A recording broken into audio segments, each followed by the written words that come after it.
Hi. Interviewing salespeople can be one of the most challenging things that any sales manager has to do. I have interviewed thousands of salespeople in my career, and sometimes you come up with things, little tips and tricks that makes it much more effective and time efficient.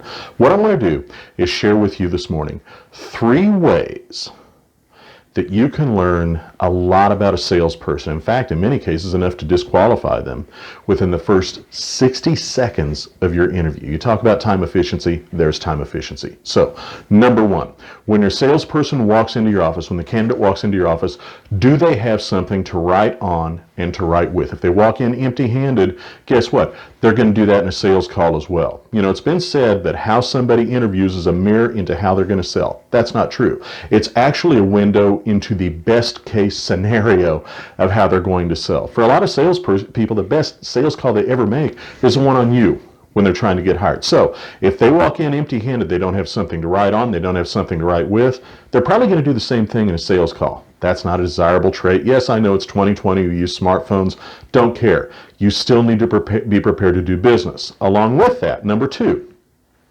always ask them, do you have a clean copy of your resume for me? And a lot of times they'll say, well, I emailed it to you. Yeah, I don't care. Do you have a clean copy of your resume that I can take, put on the desk, and look off of?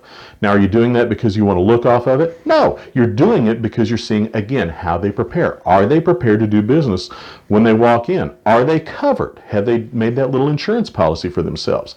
If not, I've got to be honest, I disqualify a salesperson who doesn't walk in with a copy of their resume because, again, that shows that in a sales call, they're not going to walk in prepared to do business. Finally, number 3, what have you learned about my company between the time that we talked on the phone and now?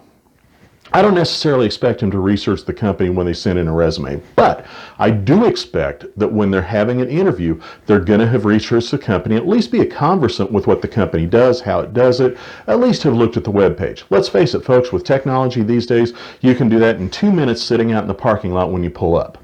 If they haven't done that, if they say, well, I really don't know much about your company, bye-bye. You're not my salesperson. Again, that's a window in there how they're going to sell, and they're not going to have their act together. Now, I haven't even covered things like lateness, improper dress, and stuff like that because, I don't know, to me that's so elementary. But these 3 things, if you look for these 3 things, do they have something to write on and write with? Do they have a copy of a resume? And have they taken a few minutes to research the company before having the interview? That gives you a big window. There's 3 quick ways to disqualify a salesperson that'll be inappropriate. And I'm going to tell you something. I wouldn't cut slack on this. So that's a good way to be time efficient in your interview. I'm Troy Harrison, the Sales Navigator. Thanks a bunch. If this video has helped you at all, please like it, share it, subscribe to my YouTube channel. Thanks, and I look forward to talking with you next time.